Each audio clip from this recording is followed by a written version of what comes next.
3, 2, 1. Welcome everyone, my name is Joel Wright and I am your host of Devon Dies the Podcast, and this is episode 38, 39, 50, or 2340. I don't know, I give up, I've recorded.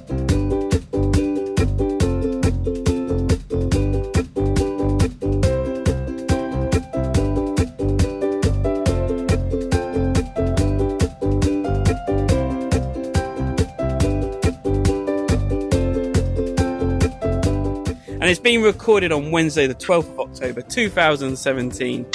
Joining me on this special podcast tonight is... me, Sam Freeman. You know me. I'm here as the regular fill-in for Tom. Is Tom ever coming back? We'll find out. On today's show, we're talking all about Spiel 2017 in the city of Essen in Germany. And joining us tonight to talk about it is Oliver Brooks, UK's newest board game designer to the hobby scene. Hi everybody, I'm Oliver. I believe this is the second time I have been on the podcast. So yeah, you never know, start counting. I always thought I was only ever going to be on one, so you never know. Yeah, all adds up, As always, thanks goes to the show sponsor, meeplescorner.co.uk.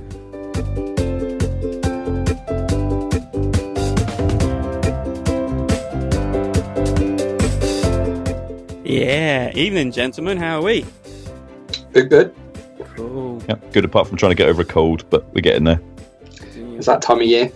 Barry White impressions for the wife. Yeah, she was really disappointed I didn't know any lyrics, so must have to learn some. Right, so yes, we have Oliver Brooks on tonight, or Ollie as we will call him. He is a friend of ours. I've known him for a long time. And he's on here for a special announcement as well. But he's also going to join us, and me and Sam is going to go through our top sixes of Essen games we would like to get. So we were meant to be having on another guest. Sam, can you do the honours? It was meant to be Peter Hofgaard Muller from Tabletop Together. I hope that's pronounced that right, Peter. I'm sure you would let us know. Hopefully we'll have you on the podcast at some point in the future, but at the last minute he unfortunately had to pull out due to a family emergency. So our thoughts go out to Peter and his family, and we hope everything's okay. Yeah, best wishes. Yeah, we were gonna have him on because he seems like a great guy, and also he has a lovely I don't know what you call it, like a software program. It calls it the Tabletop Together tool. Yeah, so where it will list every preview game or Essen game coming out. And I've been using it religiously for the last couple of weeks, listing all the games that I would like to look at, or maybe sniff at, while I'm in Essen. I mean, there's the Board Game Geek preview list as well, which now seems to run along the similar veins as this does, but I much prefer the Tabletop Together tool. I think his is the best one. It still works a little bit better, and the fact that it also automatically does Gen Con, Origins, and the UK Games Expo as well, which is really handy. Yeah. So I'll be using it for UK Games Expo next year. So yeah, hopefully it'll be on a podcast later on in the year, maybe, and we can talk more about that. So yeah. Also, you can check out. I've done another review. I'm on a roll at the minute. I'm busy. I've done Whistle Stop. So, quick review of that. My ramblings and rantings of colourblindness on that issue. So, yeah, go along and check that out. And not only that, I've been loading up so much stuff to Geek at the minute, putting my reviews on there and trying to sort all that out. I now got my badge I'm a bronze reviewer. Woohoo! Don't all shit at once. So yeah, I've only done 5 reviews. That's all I needed to get that. So let's go along to silver. But anyway, so yes, you can check out Whistle Stop review on there. It's not that long actually. Kept it nice and short. Lipsin, who hosts our podcast, is really annoying me at this point in time. They not only stopped putting audio feed on the blog site. So if you went to the blog site and clicked on the podcast page, there should be an audio feed in there, and now we're having to do it manually. So for some reason they've stopped that. And not only that, it seems like, right, when I first noticed this, it was actually quite depressing. And then I saw on Twitter someone mentioned that lip sync has been cutting off like 30% of listener numbers for some reason. And I was like, oh, that makes sense now. They're not going down. We're not getting rubbish. We're just all lip sync. So, yeah, I feel a little bit better now. I was sat there going, where's everyone going? What's the point of doing this? Oh. So, yeah, lip sync, I'm coming after you. So, Ross. And then I would like to make a big announcement that I messed up with Downforce. Been playing a rule wrong. Shock, horror. The shame. And I was only told... told... a big rule or a little rule? It is a kind of biggish rule. Sam's not played it yet, have you? So no, not yet. So I only found out because I actually posted my review up on The Geek, and then someone kindly put a comment in saying, yeah, you don't do this and this. I was like, oh, that changes everything. So basically, I've been playing it that when you're doing the bidding auction at the beginning, and you bid and you win a car, you don't actually lose the card you bid with. It stays in your hand. That makes a big difference. I knew you'd say that, Ollie. Yeah, that makes a very big difference, because that would have changed the last race we had. Yes, it would probably change every race I've had so far, because it's like, oh, well, but if I play this card, I'm going to lose it. Then it's no point in winning that power, because I've only got one of it that would activate it. Oh. So yeah, that was interesting to find that out. So yeah, don't listen to my rules explanations. I'm rubbish. But then you've known that for a long time. So yeah, that's all the bookkeeping done. Oh, time to go home, gentlemen. Not. Okay, that was quick. Thanks for coming, Ollie. Oh, yeah. No. Let's just get some other bits out of the way. So, Ollie, do you know about a small little Kickstarter called Seven Continents? Yes. Yes. You're not interested. These were for Peter when he was coming on, but I'm just going to throw them at Ollie. I know he's not. No, it's fine. Yeah. No, I've seen people's interest in it. Yeah. Well, I'd like to get it to the table myself, but I'm still on the fence. So I'm always intrigued by new games. So it's always a good idea to sort of see them when they're at the table. But no one in my group is sort of up for that at the moment. So I imagine it has to be at the local club. Someone wants to bring it along and give it a try. Well, when I finally get mine, I'll bring it along. We can have a game. Cool. But, give it a whirl. Sorry? We'll give it a whirl. Give it a whirl, sorry. Yeah, it's getting slightly expensive now, isn't it, Sam? Yeah, I missed out on the first time round. We talked about it on the last podcast, and I kind of regret it. So I've decided I'm going all in on this one. I'm going to pick up everything I missed out on before and all the bits. And I'm now up to, what was it? I think it's $219. So easily $227 is even worse than that. So yeah, I'm used to seeing my mate Darren back things at ridiculous levels for things like Conan and stuff, but it's now my turn. I've got a feeling it's going to get even more expensive before the end of the campaign as well. So yeah, never mind. It'll be worth it from the sound of it. You might as well just stick another one on. What's that? Sorry. At that price, you might as well stick another one on. Yeah, that's right. Yeah. Well, I just can't help myself after seeing the reaction to it since everyone started receiving it. It's just like, yeah, I made a big mistake not getting it the first time round. Yeah. So, as you said, it's just going to be one of those games. It's like, I've got nothing to do tonight. I might just play this and see where it takes me tonight, kind of thing. Yeah, I mean, I do like the idea of, because it does look like it's one of the better ones to emulate the sort of fighting fantasy style kind of gameplay. And I used to love those as a kid. And I'm not much of a solo gamer now, but I can imagine this one being something I could easily do. Like Megan's watching something crappy on TV. Oh, you know what? I'm just going to put it out on the table. And the fact that it's got the quick 5-minute setup and save kind of thing sounds like it should be right up my street. I mean, my friend Zan, we had him on for the Rising Sun episode, and he travels a lot. So he's actually got his through. And he says he's just been taking it and playing it in the hotels in the evening. He says it's just amazing.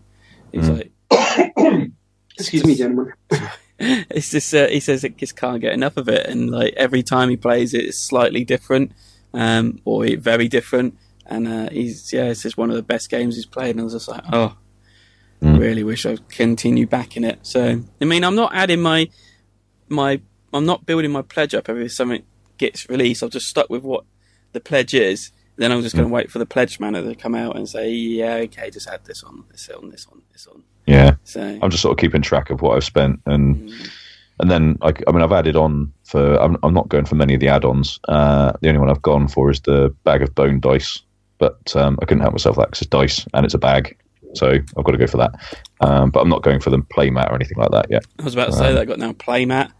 So yeah, that's another box basically the same size as the two that you're going to get anyway. I'm like, oh god.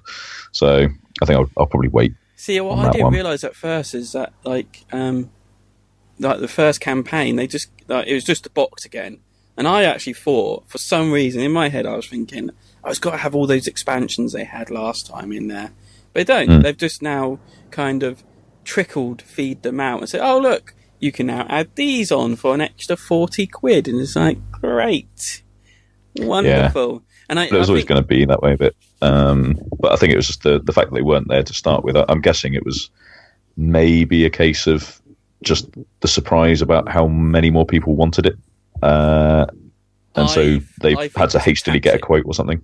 I think it's a tactic in keeping that curve of the growth continuing to go up, instead of it kind of bottling out like in the middle of a Kickstarter campaign. It always bottles out in the middle because people jump at the beginning and jump on it at the end, where they say, okay, we'll release this now and release this later on and release this one, and people just keep adding it on, so then the curve of how much they're making just keeps rising and rising, and they can keep pushing through the stretch goals. I think it's a clever plan, but it's an annoying plan.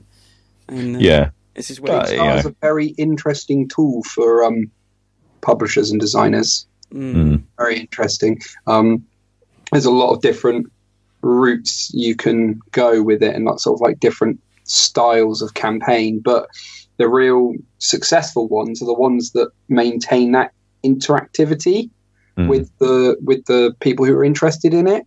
So it's I think while it might be annoying on one hand for some people, at the other it's sort of designed to ensure that there's like an engagement with it, so it sort of keeps it around.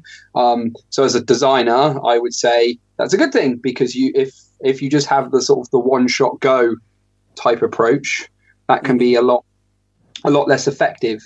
It doesn't necessarily mean the product's any better or any worse. It's just it changes it's marketing basically. It changes how the customer sees it and how frequently they sort of are thinking about it, and makes them want it more, builds up that sort of appetite.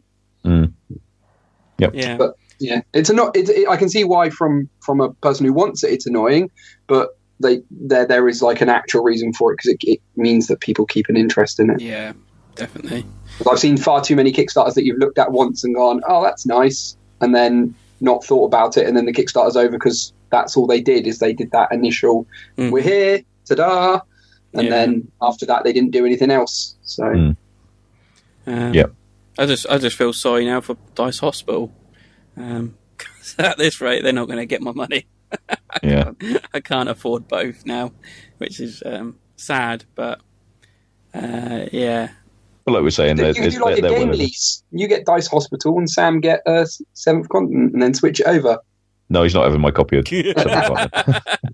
I thought about that, Ollie, and I just thought, no, I was just going to put the hand up in front of my face, say no. I didn't even think about it. So no, it's one of those. You either got to own it or regret it. Because I don't know if you know, Ollie. They've said in so many words that it's probably not going to come to retail in the future. Well, that's a whole different kettle of fish to talk about. If you want to talk about it, I don't mind. No, we ain't got time for that. We'll do a special industry insider with Ollie in a few weeks. I think would be the best way. I'm going to be so busy. Let's hope so. And then something I wanted to speak about last time, and I completely forgot about, was Tom Vassal's rant about FLGSs. Did you see it? No, it was a rant about LGSs. really. LGSs. Yes. Yeah. I think the point was that they dropped the F, I think. Yeah. And I when I listened to it, I thought this is going to stir up a bit of a storm in the teacup, really, for them, because I know what Tom Vassel's like. And if you haven't seen, you need to go and watch the video. It was about 3 Mondays ago. He put it out on his breakfast show, and he's basically having a go, saying like, rubbish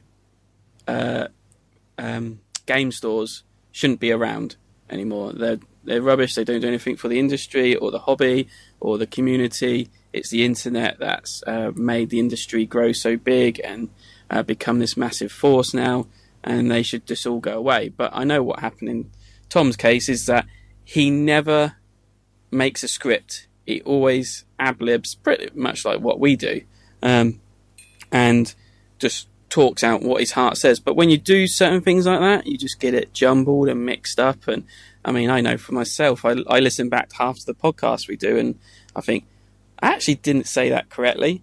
I wonder if anyone else notices. They probably do, but I think it was a bit of a storm in a teacup, really.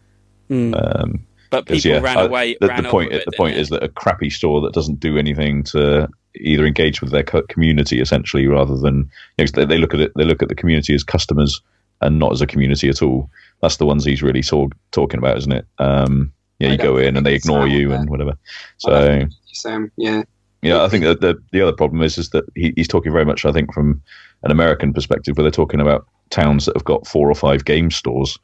So there's also the kind of what's the word I'm looking for? There's too much choice in terms, not too much choice in terms of things, but they've kind of you know what I mean? Flooded the market. Yeah, that kind of thing. Essentially, there's too many of them. So it's a bit like pubs in this country, right? The number of people, going to pubs is dropping, and so pubs are closing. But it's the crappy pubs that are closing. It's not the nice ones that everyone wants to go to. It's not the ones that do the really good food. It's the crappy, the ones that haven't moved drinking with the holes. time. Yeah, they got spit and sawdust on the floor. And broken windows and stuff. It's those type of ones that are going, and it's the same with the game shops. It's a bit Darwinian, and it may sound bad, but you're better off to let some of those weaker ones go in order to make the stronger, or the ones that people are going to, stronger, because it's focusing the market a bit more. We don't have that problem over here so much because we just don't have that many game shops. No. I would say, and the one game shop that is local to us is not very great, is it? Are you talking about the one in Exeter, or? Yeah. Yeah.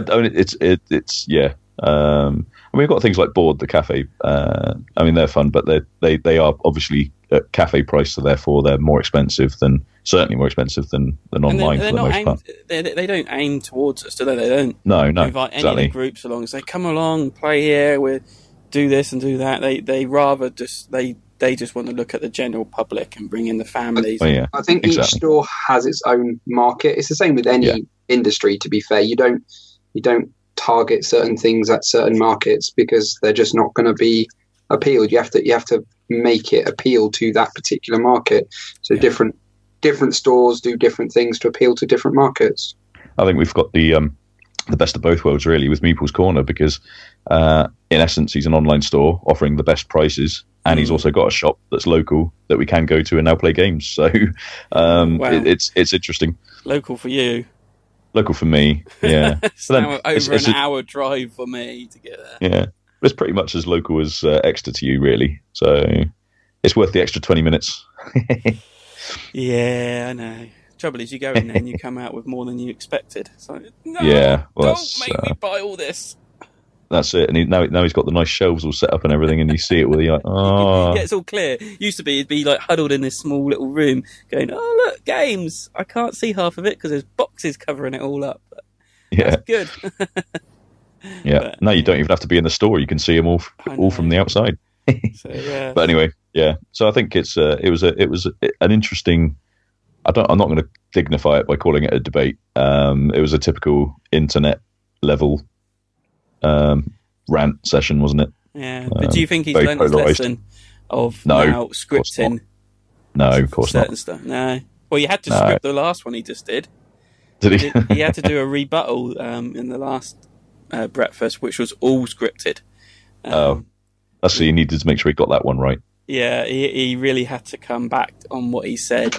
By the sounds of it, he got a lot of stick, not only from listeners or viewers, but from people in the industry themselves, kind of thing. So, yeah, I think he upset quite a lot of people. The only reason I'd like him to script is so he doesn't ramble quite as much when he's talking in that segment, because it goes on for ages sometimes. I know. He repeats himself about 5 times before he finishes, and you're like, oh, if he just kind of thought about it a bit more, I think it would be a much more concise and well-edited section. Yeah, well, there's so much I just skip through now on the breakfast. It's like, don't care about this, don't care about this person. What's he talking about? I prefer... bored 5 minutes. Yeah, I prefer the board game Blender with Z. I think that's probably my favourite of the two. Just a bit more fun. Yeah. Anyway, let's get on to the next bit. Yeah, so, Ollie, it's your time. Yes. So, yay. Ollie, as we just said, he's the new upcoming designer. And you say, well, I've not heard of any games by a person called Ollie for Brooks. That's because your first one is coming out at Essen, isn't it? Yes, it is. Dance of the Fireflies. Nice. Published by the lovely people over at Backspindle Games, who are an Irish company. Lovely fellas. And yeah, they picked it up. Last Expo? Not the Expo this year, but one before. Right. Managed to sort of get it turned around in that time. So quite a quick turnaround. So what is Dance of the Fireflies? Well, it's a 2 to 6 player card game in which each player is striving to try and become the next royal gardener. So it's a sort of set collection type game where there's a central sort of sundial with a bunch of flowers around it. And the idea is you're using your pieces to sort of bid in secret on these flowers. The value of the bid is secret, not that you've bid on it. Mm-hmm. And then as the turns progress, the sundial beats around, and that determines what gets scored each round. So there's a lot of like sort of forward thinking and planning about when you're going to bid and where you're going to bid, because you could bid for something that's going to score this turn, or you could set up for a bid later on that you could then bid on again to sort of increase your bid. So there's a lot of sort of thinking about what you need colour-wise to complete your sets, what type of flowers you need, and what the other players are doing. So there's quite a lot of devious sort of outbidding and trying to sort of collect these sets of flower beds as much as you can. So it's not a particularly lengthy game, sort of 15 to 45 minutes, depending on number of players and experience. Mm-hmm. But yeah, really sort of nice, quick little fun game. Yeah, I mean, the artwork looks lovely in this. They've gone all out. I'm just trying to find who the artist is, actually. Amber Grundy and Victoria C. Hackett. That's right. So, yes. So, yeah, I was actually surprised, because this is not the first game you've signed. Well, not with this company, but the first game altogether, is it? Correct, yes. The development process is a strange and archaic one that warps the laws of time and space. This is, in fact, the second game I signed, but the first one out, which is... So, yeah, looking forward to picking this up and having a play of the final version of it. Well, you actually... was it a final version at UK Games Expo you showed? I believe that was the final art on the cards, right? But I think there was I knew we had like one or two minor tweaks that we were still just little tiny little things that just weren't quite in place, like the ordering or certain numbers and making sure that things were actually explained properly, because there's a lot you can do in the game in terms of tactically, but it's just making sure that comes across properly for the player, so they don't get confused. So it's being sold it's Backspindle Games that are doing it. Yeah, Backspindle Games. You can pre-order it for collection at Essen. If you go to backspindlegames.com, go follow the games for the link to Dance the Fireflies, and they've got a pre-order for it there. You can also have it delivered around the world.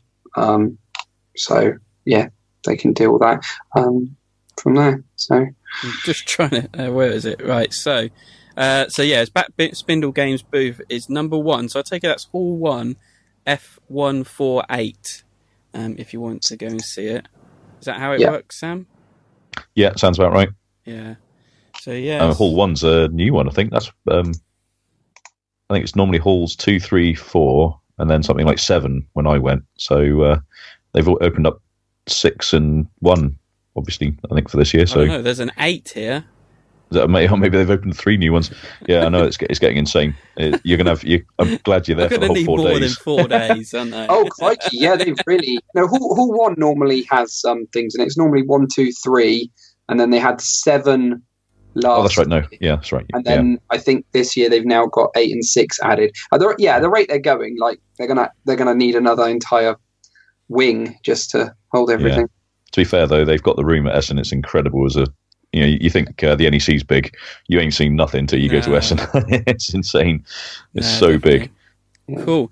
So that was Dance of the Fireflies. As I hinted at before, your first game, which I had help in getting you the signing, I like to say. Yes, you did. You did. That was 3 years ago now when we were at UK Games Expo. Two. No, two and a half. But anyway, yeah. So basically, you got like we went up together, and you had a bag full of games, prototypes in your bag, and we were just randomly walking in. Actually, I'll tell you what, we snuck into the Estevium Games preview event that they hold every year there, and we snuck in there without any challenge, which was quite funny. And then I just walked up to one of the publishers and said, yeah, he's a games designer. He's got a few games he wants to show off if you're interested. And they took him right up on it. And next thing I know, he sold a game to him. You need someone shameless like Joel around. Yeah. Joel was a good pusher for that one. I'm not allowed to say much more, but there are more in the pipeline that Excellent. May or may not have been signed. So, can you say about the one we're talking about? I am allowed to talk about that one. Yes. That's King's Watch, and that is scheduled for next year sometime. The exact date hasn't been determined yet because I know they're still doing a bunch of artwork and that. But yeah, what type of game is it? That's a cooperative, story-driven cop game set in medieval times. So you're the titular King's Watch, and the idea is that you're trying to hunt down like criminals and various stripes and keep the city safe. And you're sort of on a strict clock that you've got to try and catch the criminal in. But that's a very different experience to Dance of the Fireflies. Cool. So yeah, so that's hopefully due next year. Hopefully. Yeah. Feels like it's been forever, even for me. Yeah. These things take a while. Well, especially that because it's got the story element to it. I think they've been fine tuning it, haven't they? Yeah, the story. Anything where there's a lot of story fluff and things like that, where you've got a bit more sort of engagement with it, it takes a bit longer because it's not just about mechanics or art. You have to really sort of sell what's happening in the story, and that can really take making sure you've got a writer on board that can really sell that story is important. Cool. So is that it? You got nothing else to plug? Nothing you can... I do, but I'll save that for next year when I'm on next year. Cool. Oh, that's it then. So let's move on and get on with our, I think, is that right now? Yeah, top 6 games that we're looking for.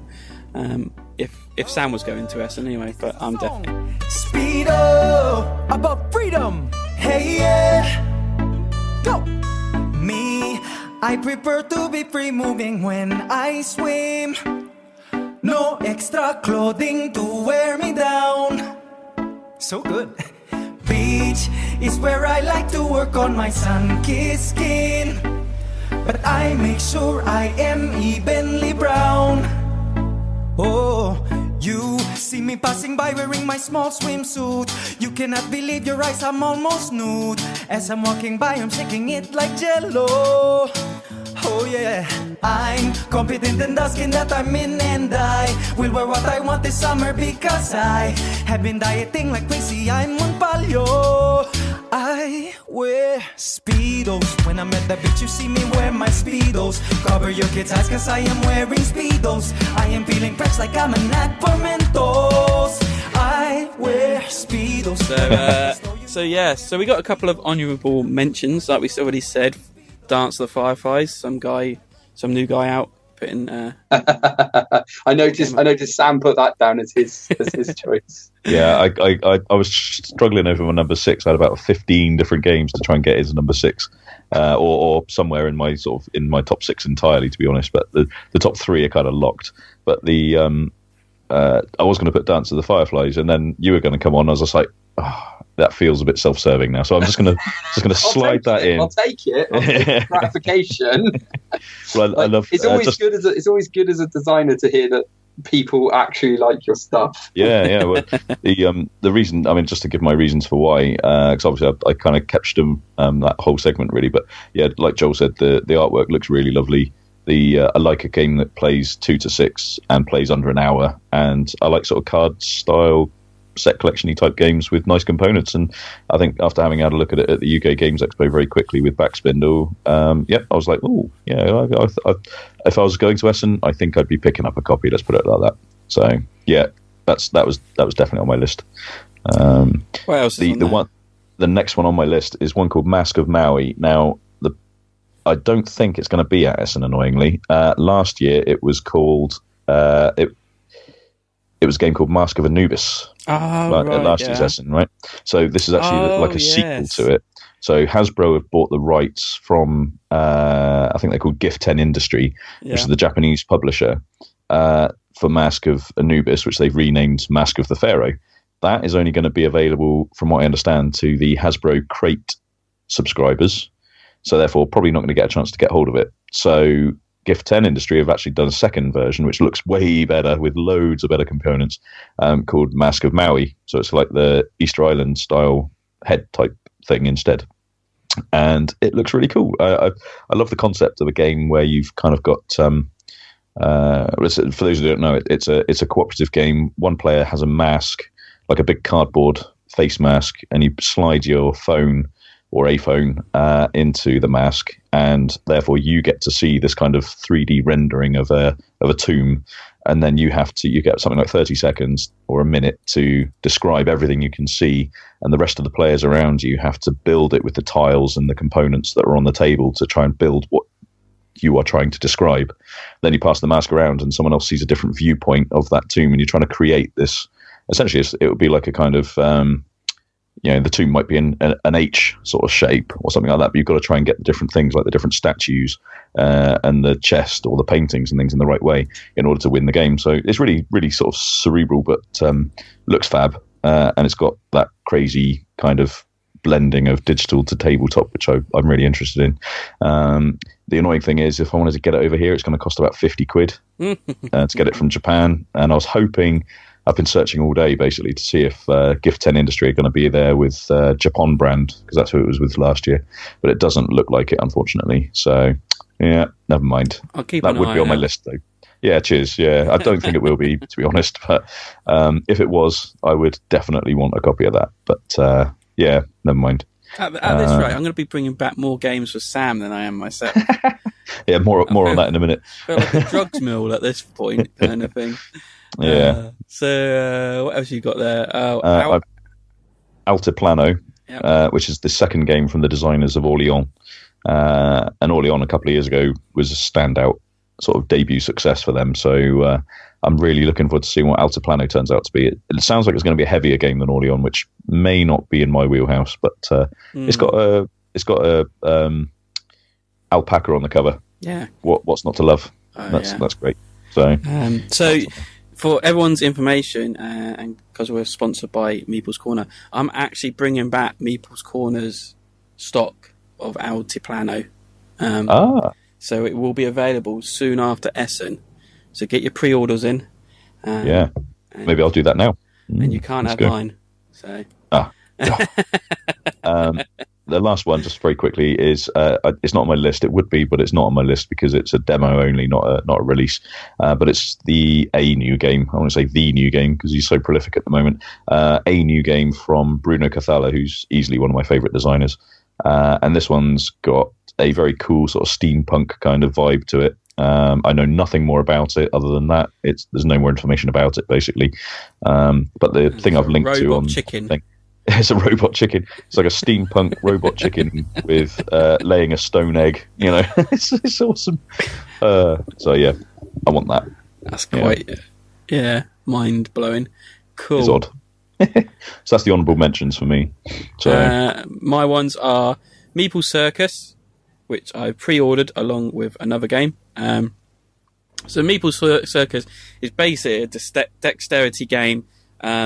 Where you're balancing, like when you had Carcassonne and you start playing that and you're kind of waiting for your turnaround, you're always kind of like balancing your meeples, doing tricks and that. And you're basically doing this in the game with other kind of meeple shaped figures as well, like an elephant or a zebra or something else going on. So you're basically performing tricks with wooden meeples in this game. And I've heard from the people that have got it and played it because it was out in Gen Con, it's a ton of fun. And it's one of the best like dexterity games I've been playing for a while. So that's up on my list, and I've already pre-ordered that. Another one that's just crept onto my list after watching a ton of top 10 anticipated games of Essen is When I Dream. So When I Dream is a game, same along the lines of Dixit and code names and things like that. Someone's wearing this mask, and then other people are describing their dreams, I think. It's this weird kind of describing stuff that's on cards, and it's meant to be really fun. And the other person's trying to guess what's going on in it. So, yeah, it's crept up, and I'll go along and check out that and see what it's like. So, let's get on with our number 6, Sam. I feel like a 6 out of 10.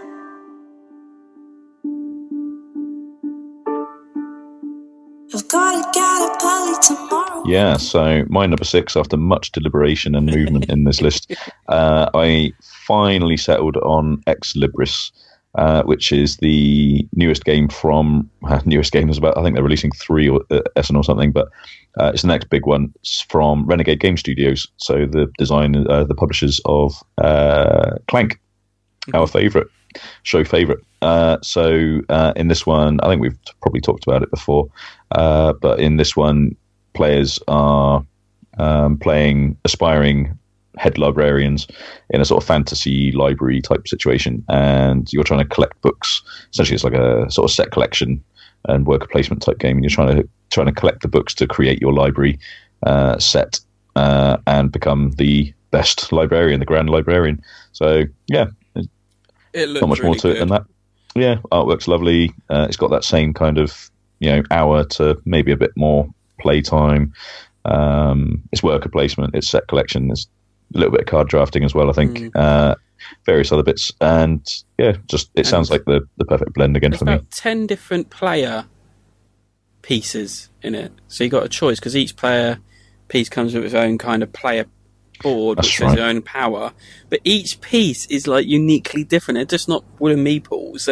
Like there's a cube, globulous gelatinous cube. Yeah, that's right. So it's just like a translucent green cube and a ghost shape and something like that, and a little robot, and they're all. It's just like it's amazing what effort they put into. Like I say, yeah, let's just have this and this. There's no holding back with Renegade games. They just say, yeah, let's just do this kind of thing. This will make the game 10 times better, which it does seem. So, yeah. I do want to play that, and I will pop along and check it out. My one is called Sticky Chameleons. That's it. And this is actually a kids game and young adults, young at heart adults game. It's basically those sticky tacky gluey things that you can throw against windows, and they walk down the window or the wall. It's basically one of those on a stick, and you're slinging it at the table, trying to pick up cardboard tokens, like the chameleon's tongue, and collect it. And it just looks like it becomes manic fun and chaos. And you could snatch someone's piece out of midair if you're really good at it. And the kids will love it until they get covered in dog's fur and fluff and they don't work anymore. But anyway, it will still be fun. And I really look forward to picking that up if I can. Ace. Any interest? Ollie? From me, go on, Ollie. Oh, for me? He's just sitting there quietly. No. I was listening to you guys spiel it away, which is appropriate, really. Sam's choice looks interesting. I'd definitely give that a whirl. And I imagine there's some younger family members who would enjoy the sticky chameleons. It sounds like something that is just a good laugh at the start of an evening or to close out an evening of gaming. Which is kind of what you want, really. Something like that, you wouldn't want it to be like an hour-long game or something crazy like that. It just wouldn't last. But no, they both interesting choices. Both interesting choices indeed. Nice. Number 5.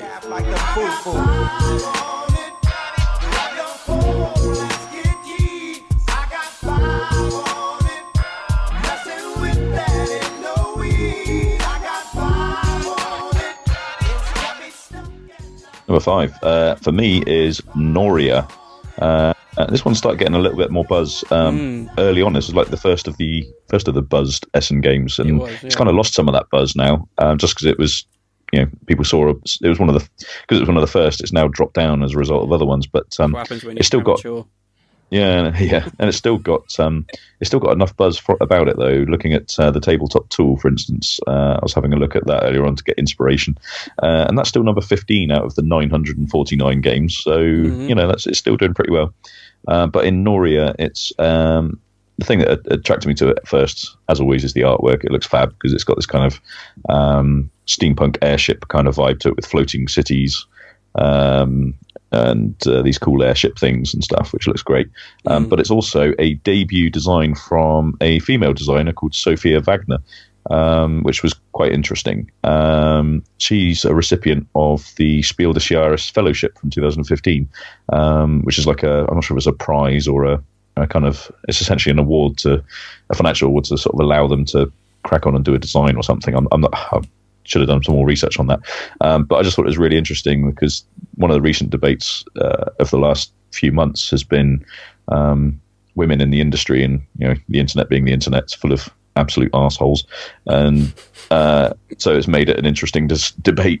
And I just think it's interesting to see a really highly buzzed game coming from not only a debut designer but also a debut female designer. So I'm really interested to see how this one turns out, and it's also got some really interesting mechanics to it as well. So it's kind of like when I was looking at it, the wheel building mechanic seems pretty interesting. I'd like to see how that plays out. Yeah, exactly. Whether it's like you pick which ones combinations you want, or whether it's some sort of, as it's going along, it rotates around like a rondelle type thing, or how it actually plays out will be very interesting to see. Yeah. So exactly. So it looks like it's got the complete package really to get you interested in a game. And it's quite a long one. It's sort of rated for 2 to 4 players and plays 70 to 120 minutes. So it's clearly not a lightweight game. So if it claims to be plays up to 2 hours, it means it's probably more like 3. But we'll see. Yeah, we'll see. I mean, it does look really nice. The limited images you got, they do look good. The wheel building, I'm wondering if it's a bit like I've got a Kickstarter game called Asking for Troubles, which is actually being released at Essen as well by Breaking Games. So that one got signed after, I think it's 3 years old now, Asking for Troubles. But that one's got a similar kind of thing where you can you have like your own little player board thing, like a little it's like a hexagon or something like that for each space on the board, and you can kind of add attachments to those sections. So every time you go to, if you add let's say you add a money attachment to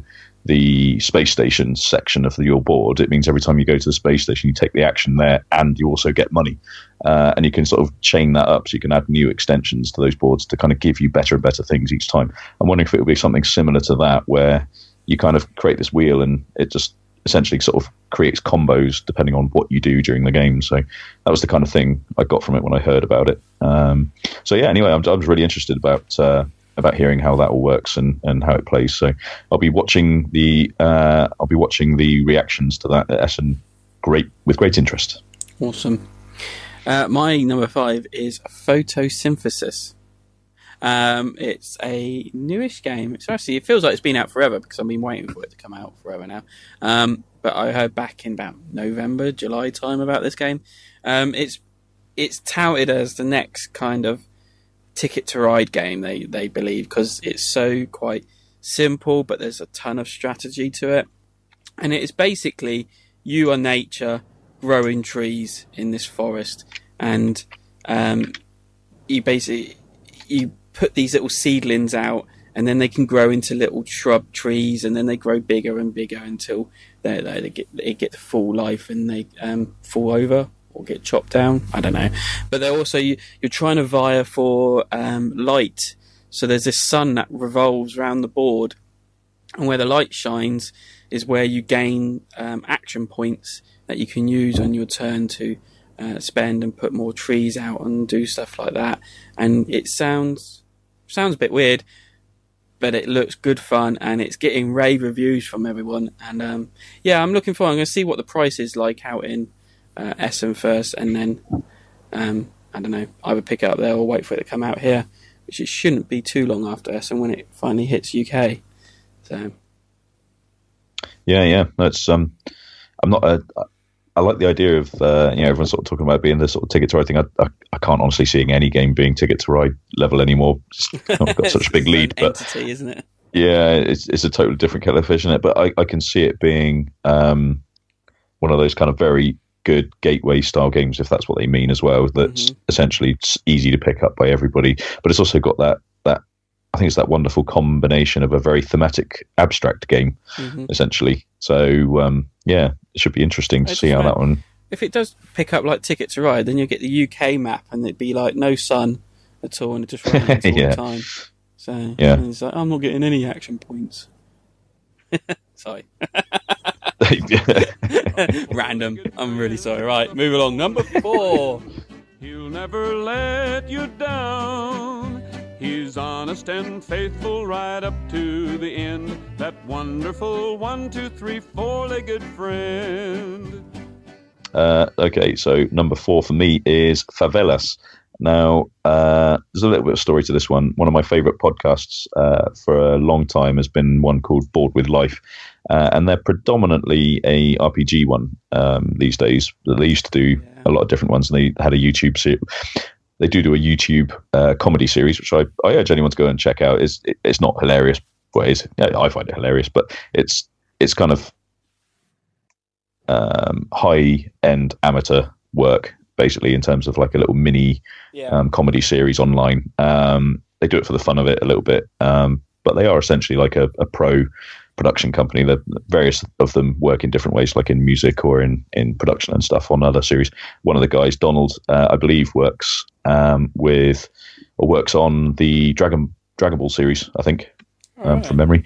But anyway, one of the guys that's in the show is called Chris Bryan, and this is his first published design. So a bit like Ollie, this is his first published design, and he's working on 3 or 4 different ones as well, including a Dragon Ball game, amazingly. Probably due to his connections, maybe. But Favelas, it's published by WizKids, I think, and it's illustrated by Kwanchai Moria, who's one of the best design artists, I think, in board gaming right now. He also did Flip Ships, for those that don't know. And it looks a little bit, to my eyes, like Lanterns that Renegade published a couple of years ago. It's got that kind of tile laying, kind of pattern building type vibe going on, and that's normally my perfect kind of game. Something that's quick, simple to learn, looks cool, looks nice, and tile placement. I love tile placement. So it's using that. the imagery, 3D kind of image. Yeah, it's cube stacking thing that blows my mind, and I just can't work it out. It's got that Escher-esque kind of thing to it. I can't remember what you call it. I'm pretty sure Ollie, help us out. No, it looks quite interesting actually. Another interesting set of tile placement mechanics to try. Well, I looked at it, you're trying to match up certain colours and match what people want. So it's going to be an interesting tile laying game. I like those kind of games. Anything that makes you think a little bit. It's quite nice. Yeah, it's just one of those. Joel is definitely right. It messes with your eyes to look at. Yeah, it does. I can't for the life of me think of it. You get the same kind of effect when you see like Dungeons and Dragons players that draw maps. They do it in the same way, don't they? With that kind of very isometric. That's the word. Isometric. So it's got that kind of very isometric look to it, which kind of makes you kind of have to look at different angles to sort of work out what you're seeing. So yeah, but I just like colourful, easy to play tile placement games, and this one looks pretty damn good. So I hope it's good for Chris Bryan's sake, to be honest, because I've been listening to him talk about it for about 18 months on the podcast. So yeah, it'll be good. Yeah, that's a nice one. So my next 4 games I've actually all pre-ordered, and they're all ready for me to collect when I arrive in Essen. So no worries about rushing over and queuing. Well, I'll probably still have a queue, but running out. So number 4, this was hyped at Gen Con, just gone, and they basically said this is going to be releasing at Essen. This is our big release from Pandasaurus Games, and it's Coaster Park. So Coaster Park is a roller coaster game, or theme park game, whatever you want to call it. It has this bidding auction at the beginning, so you're bidding on these parts for a roller coaster, and you're building actually a 3D roller coaster track. And then not only that, is once it's built, you get to roll a marble down it and see if the physics work out, and it just looks mentally fun, and I can't wait. And I'm pretty sure the kids will love just rolling the marble up and down the hoops or the humps on the track. So yes, can't wait for this coming out, and that's about it. Another one illustrated by Kwanchai Moria as well. Oh, he's getting around, isn't he? Yeah. It's like a disease. No, he's not. He's hot boxy. and Peter Woken from Plaid Hat Games, Mice and Mystics. Yeah, cool. So, cool. Designer Scott Ames, which is another up-and-coming designer, does all the tiny epic stuff. So that's pretty cool. Yep. Looks nice. Ollie? Yeah, looks really, really interesting. I know there's a fair few people that would have a good laugh with that. And the idea that you actually get to send your own roller coaster down the track in the form of that marble at the end. I'm sure quite a lot of people will be like, "Oh, I hope this works." Yeah. And I can see that from some of the images, they've even got like a little mini loop-the-loop. So. It's awesome. Yeah, it does. Try and get your marble to go through that. Yeah, it does look great. I'm looking forward to seeing what that one turns out like. So I'm glad you're picking it up. Yeah, me too. Number 3. 3, that's a magic number. Yes, it is. Number 3 is, for me, a game called Cosmogenesis. Now, this is one I haven't pre-ordered yet, but I think I might. You were reading up on this. If I can possibly get Joel to pick it up for me. There's going to be no room for everyone's Alpalinos. Alpatine. Oh, forget it. Carry on. Right, so Cosmogenesis, right. We, a few months ago, we talked about a game called Planetarium, which was a Kickstarter from last year and was all about building planets in a solar system. Well, Cosmogenesis, completely unrelated in terms of publisher and designer, is a game about building your own solar system, not just a couple of planets in one solar around a single star. So this is looks pretty fun to me. It's like I'm trying to think what the mechanics are like.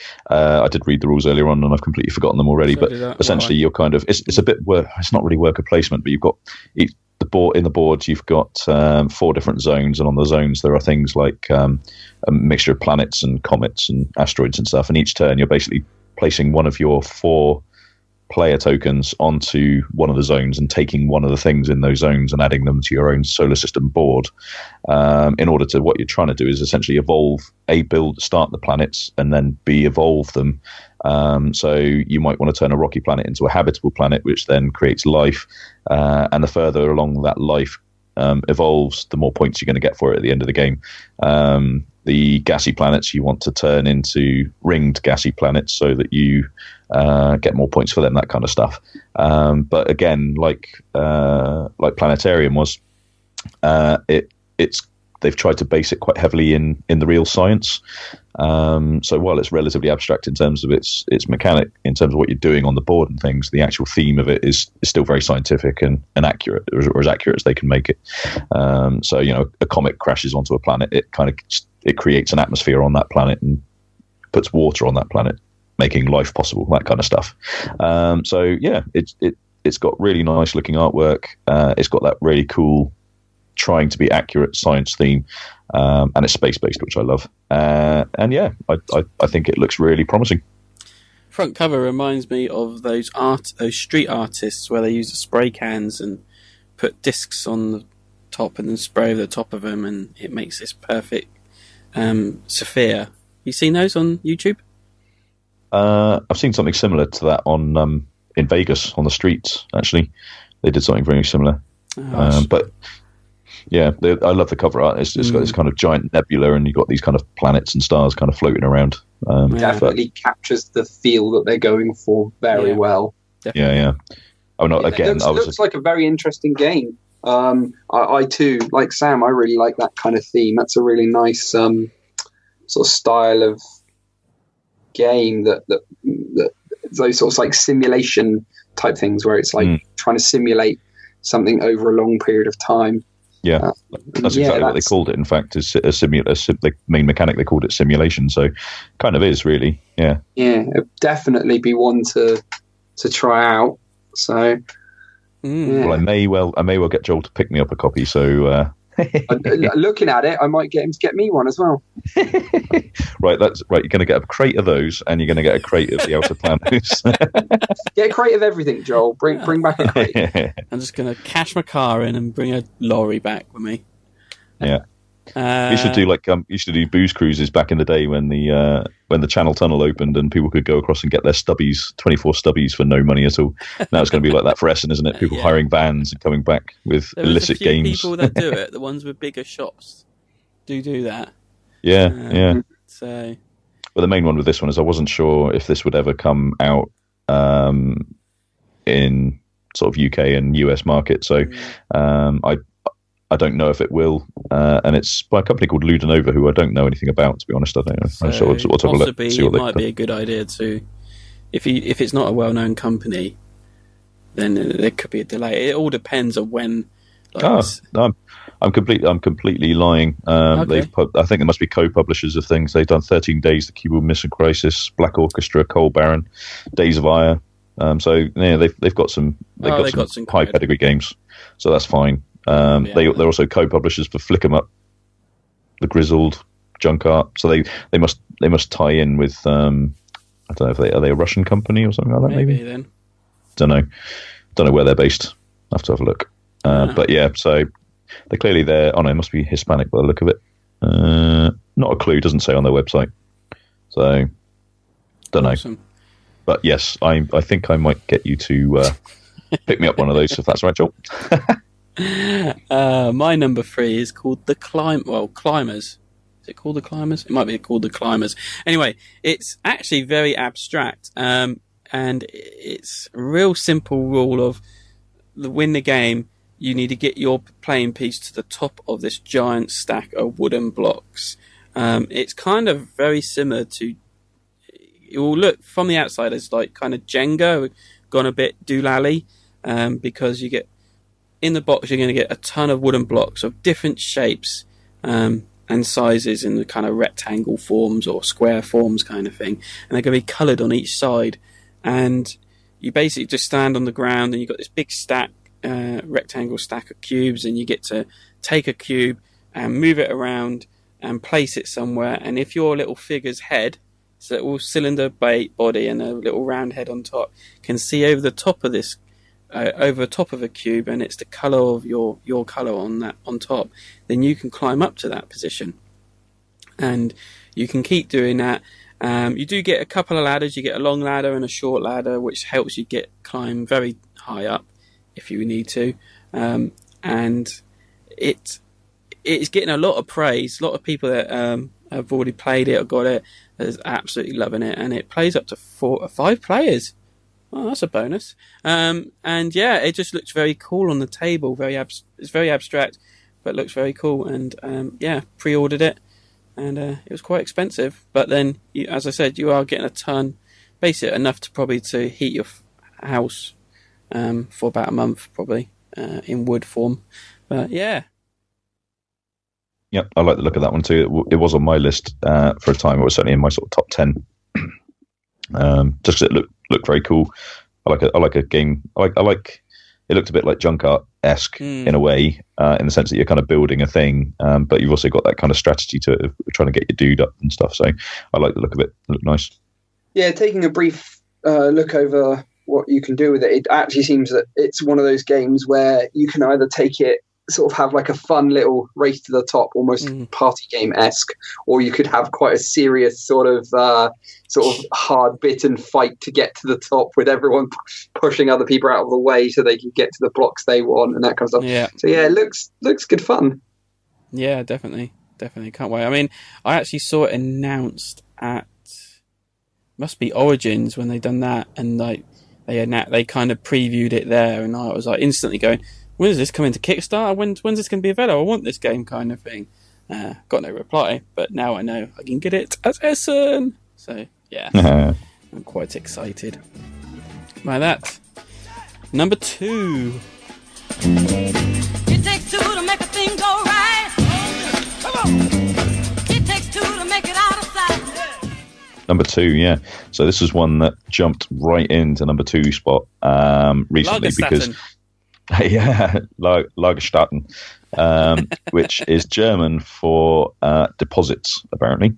But in the original Japanese, because it's a Japan brand game, it is, well, not Japan brand, it's coming via Japan brand, from the Japanese designers, is actually called Kaseki Kumiyako, which is fossil vein, apparently. But essentially, anyway, enough of that. It's a set collection worker placement game, and the box looks really stark. It looks just like, a little bit like 1990s Windows 3.1 kind of esque artwork in the box. But the actual cards and stuff are cool. Basically, the idea of it is your scientists or paleontologists digging up fossils, creating, digging up the fossils, selling them to either collectors or museums, and then writing science papers about them. So it's again, continuing that sort of sciencey theme, stronger sciencey theme. This one's more Earth-based rather than space-based, but looks cool. And I love a good dinosaur game.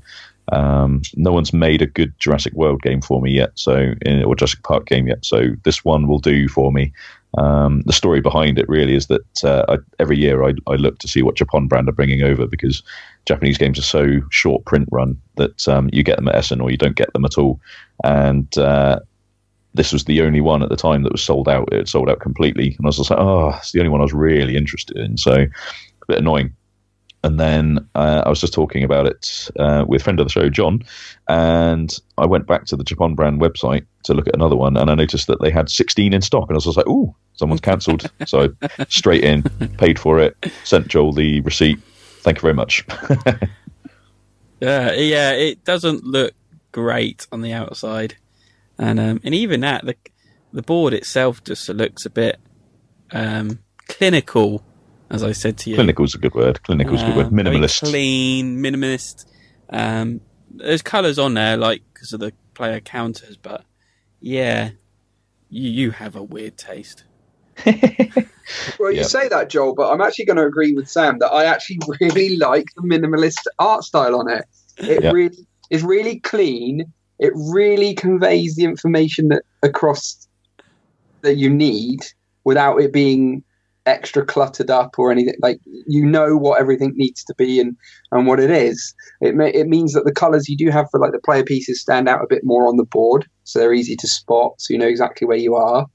But yeah, no, like looking at that front cover, that's actually it makes it stand out more because it's not done in the same style as all the others. Yeah, I think it's so different that you go, what is that?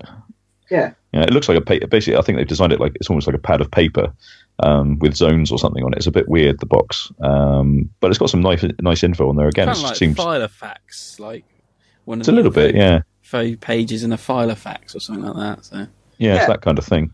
Yeah. But I love the dinosaur skeleton cards and stuff. They look really cool and things. So that the actual card art looks really good. So yeah, I'm looking forward to it. It looks like a bit of fun. Hopefully it will be. Japanese games tend to be quite novel in their mechanics and things. So yeah, looking forward to this one. Cool. My number 2 is a hotly anticipated game that ever since it was announced, everyone was chomping at the bit to get. And this is his first game he's not bringing to Kickstarter. I think that's right. And it's Charterstone from Stonemaier Games. Heard of this, Ollie? Let me just check. Well, Charterstone is... oh yeah, no, I have. Sorry, my brain was just... Yeah. Charterstone is Stonemeier's first legacy game. And in it, it's a competitive legacy game. And you are basically building up this land for the king and be prosperous. And you are competing against the other villagers or other players. And it changes and evolves. And the rules change as it goes through. And it can play from 1 to 6 players. You can play this on your lonesome. Or you can play up to with 5 other buddies. That will probably become your arch nemesis towards the end. As someone did highlight, I do hope he's put in a kind of a balancing mechanic, so we don't get the runaway leader kind of scenario, and by like game 5 you're like, oh, he's won the game. There's no point playing this now because you just know he's going to run away with it, kind of. Do you know what I mean?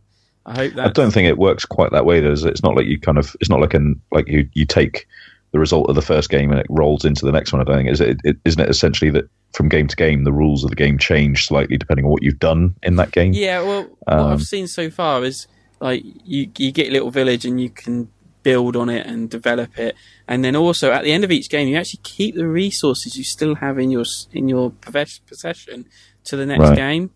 The hope is that someone does so well that he's actually building his village up quicker than everyone else is, and you just look at it and it's like, I got no way of catching him. There's no point playing anymore. So I do hope there is something like that in there. Like, even if you don't realise it at first, you think, and then you say, oh, that's happening because now it allows us to catch up and we can still continue playing without like feeling like there's no point. So I do hope it's in there. It looks pretty cool. As I said, it's just a shame that it's actually quite expensive to pick up. But yeah, that's quite a lot in the box though. I think there's metal coins and all that sort of stuff. Yeah, but even that, it's like €10 above retail price. Recommended retail price. I see. It's more expensive at Essen. Yeah, because they basically so they've got to airship them in. Yeah, airships the load in, and you're getting it like a month and a half early before everyone else. Yeah, that's fair enough. I was going to say, for that kind of amount of money that they're spending to ship them across, then yeah, they're probably making a loss on it in a way. I would have thought for the air shipment, just to get the buzz there, isn't it, and stuff like that. So, but it's easily the most popular. Looking at the tabletop tools, top games, it's by miles the most. Most popular game. In fact, Stonemaier have got the top 2 in games and expansions because Scythe, the Wind Gambit, is also quite a way the most popular expansion as well. So well done, Stonemaier. You bring along that before we get to our number 1s.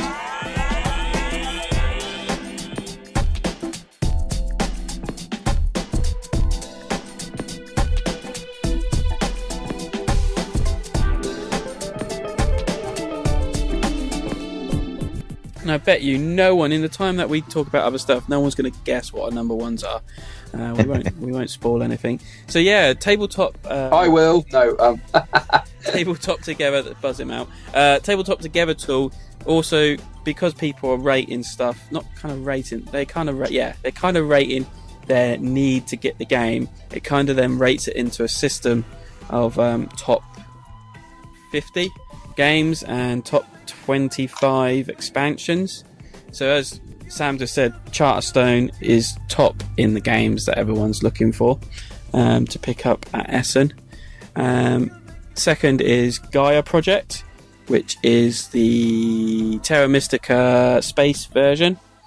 Then number 3 is Photosynthesis. Number 4, Queen's Gambit, Queen Domino. Number 5, Agra. And number 6 is Nusfjord. Oh, must have said that right. So yeah, you did. that's quite an interesting list. Yeah, it's quite the heavy games there, because Nusfjord is the new Uwe Rosenberg game, isn't it? Yeah. And Agra is the new one from the guy, I can't remember what his name is, Michael something or other. He's the guy that designed La Granja a couple of years ago. And Gaia Project obviously is the Terra Mystica 2 kind of thing. So yeah, underneath that you've also got Clans of Caledonia, Keeper, and Altiplano, so the top 10 is really heavily stacked on the heavy game side this year round. So, but then also Board Game Geek's listing, I've got their top thumbed games. So everyone that's gone along and thumbed it. Number 1 is Clans of Caledonia, as we just said. Number 2 is Photosynthesis. Number 3 is Dinosaur Island. Now, why is this not on your list? Not mine, because it looks like... No, I don't like the look of it. Because it was on Kickstarter, wasn't it? Yeah. And it was around the same time as I think we talked about it on the podcast at one point. There was a really good story about a guy that sort of self-designed his own Jurassic Park game and was... Basically, he designed it, done all the artwork for it as if it was Jurassic Park, a licensed game, but only did it for himself. Yeah. And since then, he's been trying to do that, like the next great American game type thing of trying to get it published. But obviously, he's got to get it through it's a 21st Century Fox license holder and that sort of stuff. So, but his version of it looked amazing. I thought that's the kind of game I want. And then Dinosaur Island kind of came along, and it's just like, that's not the type of game I want. So I kind of decided, no, I'm not interested. The theme interests me, but not the execution. There's another one on Kickstarter at the moment called, is it Dino Genesis or something like that? Oh, yes, yeah. That one looks a little bit more like my kind of thing. You've got these proper little dinosaur meeples, and you've got to build the fences and stuff like that. And so that one, with Seventh Continent the way it is right now, there's not much room for any more Kickstarters, but that would be getting my money ahead of Dinosaur Island. I think the theme's carrying Dinosaur Island more than anything else, I'd say. Yeah. Number 4 is Coaster Park. Number 5, Gaia Project. And number 6 is Wasteland Express. Now, I've just realised, Pandasaurus Games that do the, Wasteland Express, Coaster Park, and Dinosaur Island, I think that's right, cheated, because they put a email out to people that subscribe and said, if you thumb up all 3 of our games that are coming out at Essen, one lucky random winner will win all 3 games. So they kind of cheated the system a bit, because below that is Aga or Ag, whatever, Charterstone, Venus Next, which is an expansion, and Ex Libris. So yeah. Tabletop tool expansions people most want. She said Scythe, Wind Gambit, Not Alone, Exploration, Terraforming Mars, Venus Next, Charterstone Recharge Pack. Now that's a bit cheap, because the Recharge Pack is for you to buy separately, because in the normal game there's a 2-sided game board, so you can have 2 games going on not at the same time, but like not simultaneously, the other way. if you know what I mean. So you could have one game in one group going on, and then next night you can go to another group and have another different game going on with that group. But you need the recharge pack to do the second game, basically. So yeah, Terraforming Mars, Helios and Elysium, and Fable Fruit, the Lime expansion. So it's not really interesting expansions, I don't think, coming out. No, it's not. It's not a big expansion one. I mean, Terraforming Mars ones are always going to be popular, just because the sheer number of copies of that's been sold, isn't it? Scythe was going to be popular, so that's why it's way up front. But the rest of it, there's nothing. There's nothing big, is there? Plus, it's like this is the first chance you can pick it out, because I think it's coming out at the same time as Charterstone. Yeah. Release date, so everyone's jumped on it. The interesting one is Seven Wonders is doing a Cities and Leaders anniversary pack. Because it's been 5 years? Can't be 5 years. How long's it been, Ollie? When did the Seven Wonders came out? Yeah. 2010? Yeah, 2010. Seven Wonders came out. 7 years. 7 years expansion. Anniversary. So these are like little booster packs that you can buy like magic cards in and everything like that. So that's quite interesting. But yeah, it's the only one that's grabbing my attention on expansions. I am picking up one expansion while I'm out there, and that's the new what's it? Not Game of Life. Pursuit of Happiness, the community expansion, which I backed on Kickstarter, so I can pick that out there. But cool. So we had some contributors. How do you say it? Contributors, that's right. So I went on the Geek and went in the Guild and posted. It's amazing, and people responded. We had comments. We had comments in the Guild, which is even better. It's amazing. You guys rock. Who did comment? But anyway, so we had some contributors come in, and I asked what their top 6 games would be. So we got Nick Shaw, winner of Pocket Mars. So his top 6 would be Charterstone, Merlin, Altiplano, Nusfjord, Indian Summer, and Palace of Mad King Ludwig. So a couple we didn't talk about there. No. We mentioned Indian Summer last week in the news. Yeah. Merlin, what did he say about it? Really want to see some reviews of this, but as it's the publisher by Queen and they did a Kickstarter for it, and are unlikely to publish into the distribution in the UK, it may not be worth getting it too excited about it. Yeah, never know. It's because it's maybe they tend to publish English and German side by side on the rules. Maybe drop Christoph at Meeple's Corner a line, because he tends to have a line on pre-orders. You can go on there and you can pre-order it. It's just Queen games, and they just I don't think their heart's in it in their games really. They have got another. It's funny though, isn't it? Because they tend to make it. I mean, their games tend to be 6 to 7 out of 10, don't they? Because they get the core of a good game, but they don't quite carry it forward and turn it into an excellent one with maybe component quality or the artwork and stuff. It feels like they're kind of treading water a bit in terms of the quality of the production, because they know they don't need to do too much more. Whereas it feels like some of those games they publish could be really good games if they just spent that, if they did it a bit more Renegade-esque, We'll see.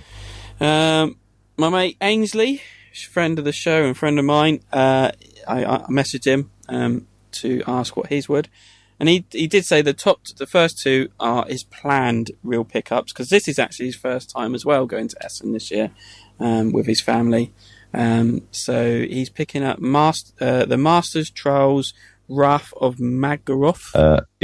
Magdaroth sounds right. Okay. And Istanbul, the dice game. He loves dice games, and this is right up his street. Other than that, Queen Domino, Dragon Castle, Bunny Kingdom, and Sam's mention Noria. Yeah. Noria. So yeah. So thank you, Ansley. Some guy called John's been on. Don't know who he is. Do you want to do him, Sam? Yeah, he's a stalker. He says Altiplano. Then Harvest, which is I can't remember what the name of the company is now. They did Harbour not long ago, little card game. Same people. Can't remember which company it is now. Dice? Yeah, sounds. Yeah, no, not Board and Dice. Oh no, it's the other one. Indie Boards and Cards, isn't it? Indie Boards and Cards. Possibly. Oh, we should have done. I should have had it up on the thing. I think it's Indie Boards and Cards, isn't it? You carry on. Well, yeah, we'll check it out. He's going to check it out.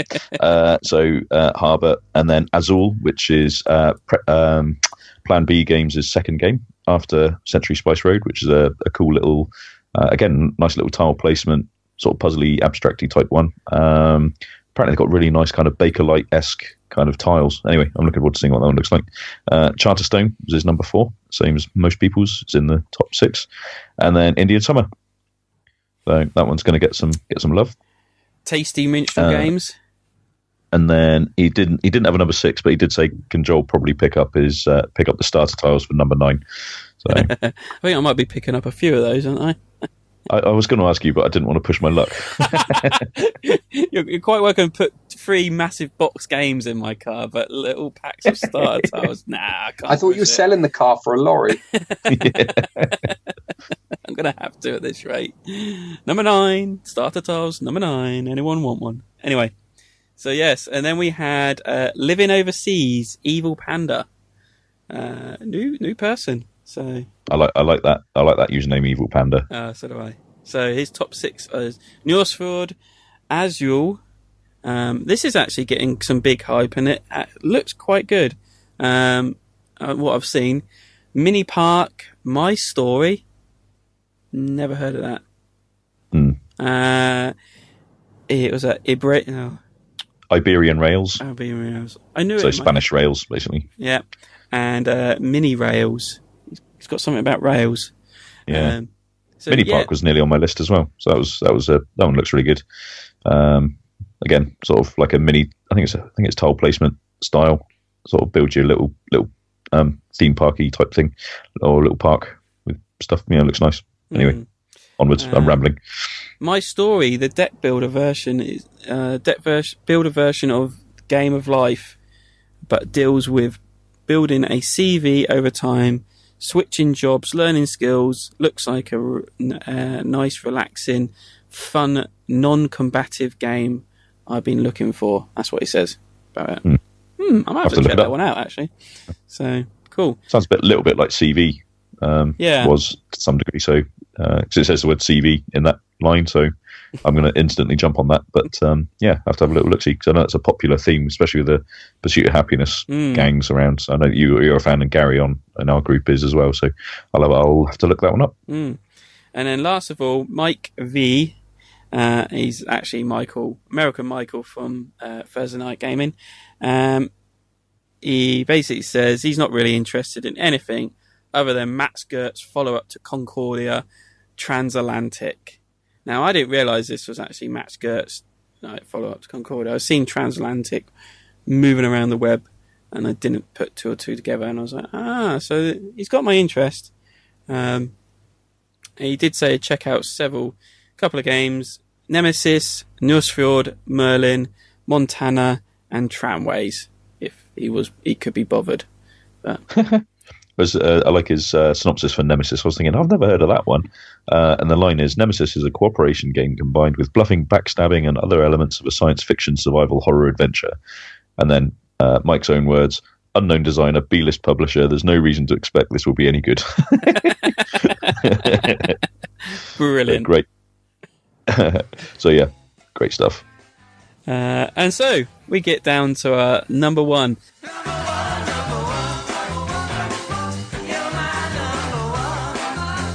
And I'm sure everyone's been excited to find out what it is. And if you haven't guessed what it is so far, Sam?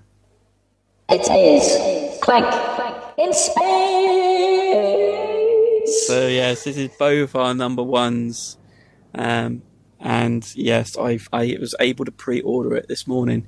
Pre-orders went out, and I got order number 4. So nice. So yes, nice. I'm excited. I do have to say, I mean, we don't really need to go in this. It's Clank. We talk about Clank all the time, and it's set in space, and it looks really cool. And there's a lot of changes to it from the original. But it's still Clank. Yeah. But information I've seen Renegade put up that's saying that the release date for this and a couple other titles is the 25th of October.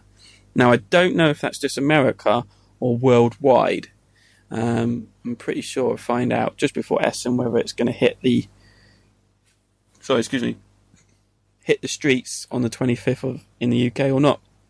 Sooner rather than later. But yes, I just pre-ordered. Because the price is not much different to what Christoph is selling it for. So I said, I might as well pick out one out there. And hopefully I can get the promo cards they're doing for it.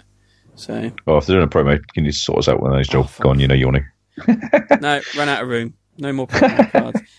I do like some of the cards. I was just looking it up. The one thing I would say about it is that I really wish they changed some of the iconography, so laser guns instead of swords and that kind of stuff. But I can live with that. But then some of the cards are really cool. So in Clank, you've got Mr. Whiskers, who's the dragon's cat, and this one it's Dr. Whiskers. He looks like really evil, and he's wearing a little helmet.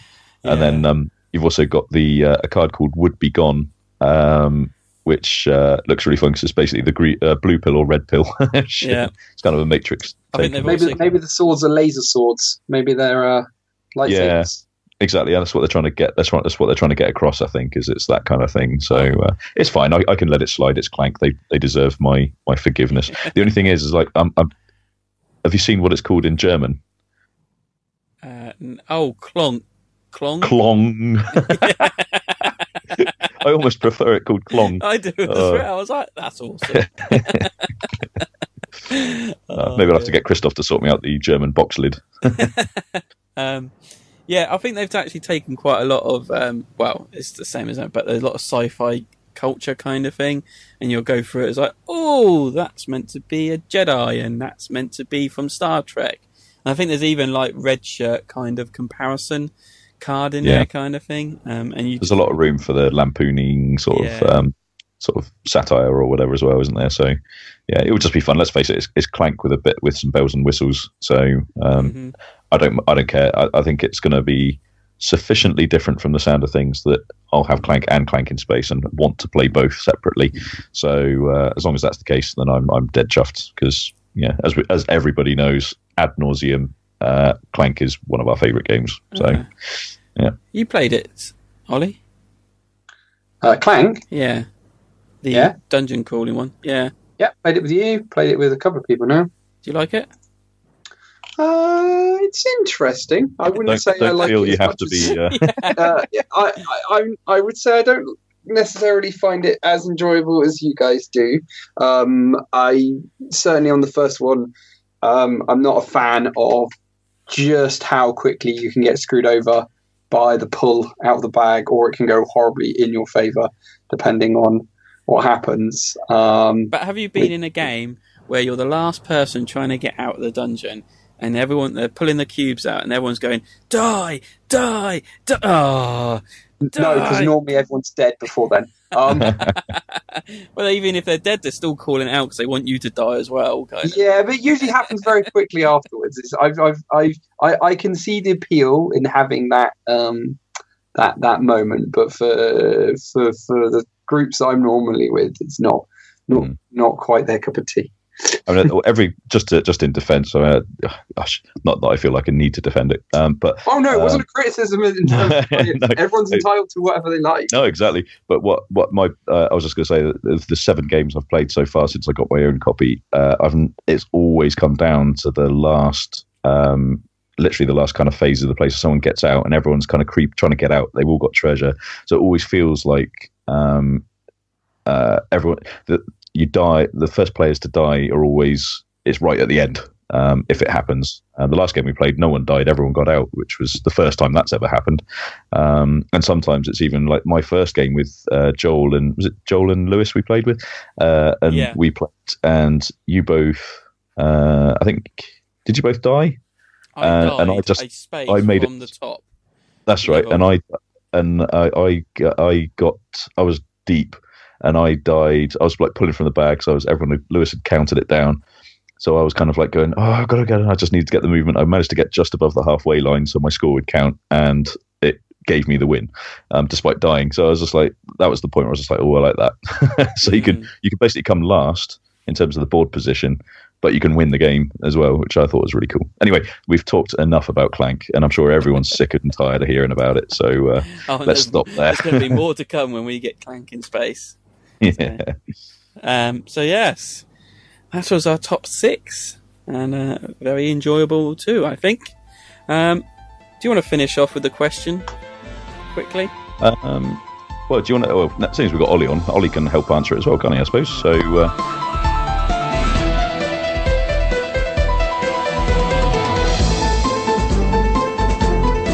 I was going to save it for the next episode, but John's the only one that seems to submit questions for us, so we'll try and maybe do this a little bit more often, I think. Now that we've got like 2 more followers on the guild, we never know.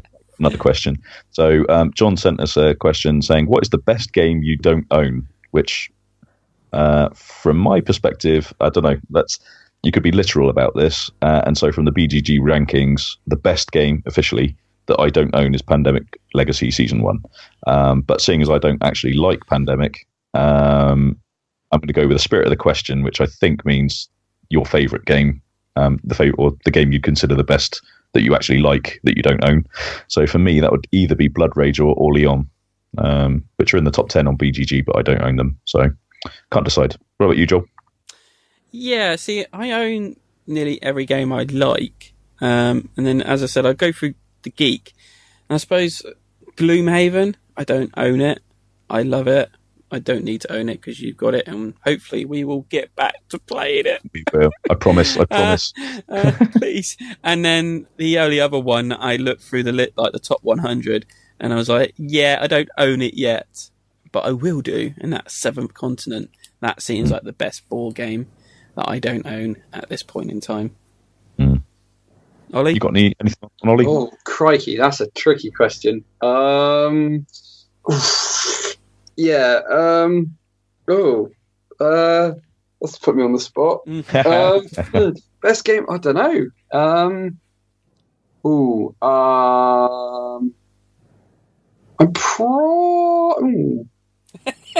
Noise. That's really stumped me. Crikey. I don't know. I suppose you could look at it very simply to say, what's a game that you really like that you don't actually have in your collection? That's a better way of looking at it. Yeah, no. Okay, I'm going to have to go with Through the Ages then. Cool. I think. Number 2 on BGG, if I remember rightly. Yeah, I do like it. It's quite a hefty game. Don't get to play it as often as I like. I do have a bunch of friends who have got copies, and it's one of those games where not everyone needs to own a copy. So, you can just sort of find the people who do like it and play with them occasionally. But it's kind of like a once-a-year game type deal. Yeah. Cool. Nice. Awesome. Yeah, so the rest of you, anyone else who's listening to the podcast, come along to the guild and let us know what your best games that you don't own are. That'd be good. Drop it in the guild when this airs. So. Yeah, and maybe hit us up with a couple of questions for the next episode. That'd be cool too. That would be awesome. Cool. Right, gentlemen, shall we close this show out and get back to our families? Let's do it. Sounds like a plan. So this has been episode 40 of the Hospital Dice podcast. Hello. Who's changing the script as we go? Sorry. Big thanks to now really stop changing the script. Big thanks to Oliver, who has joined us, and everyone else who added their top 6 lists.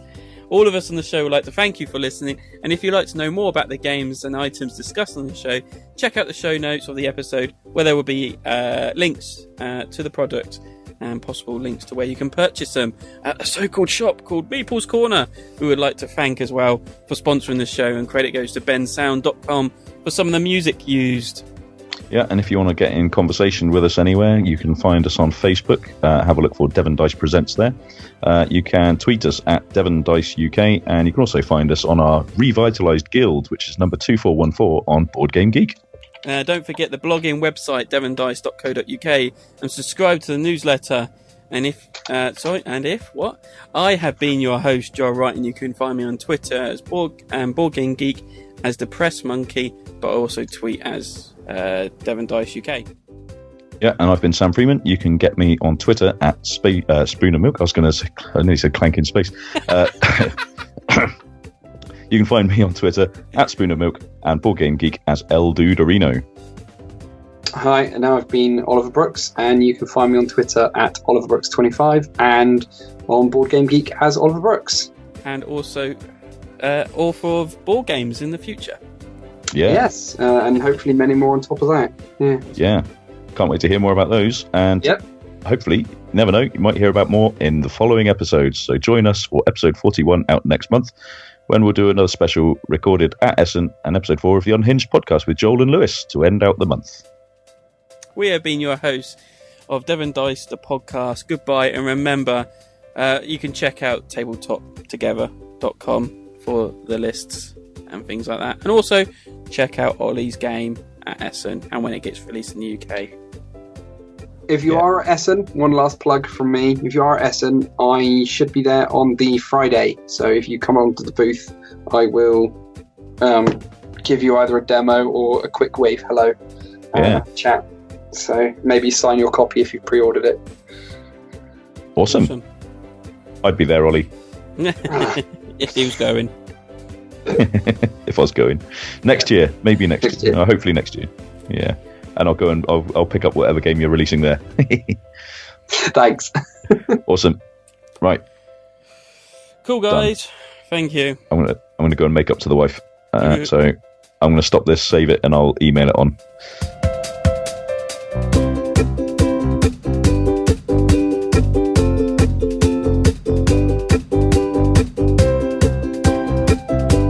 How do I export this? I've forgotten. Oh, sugar. Save as. Must be save as.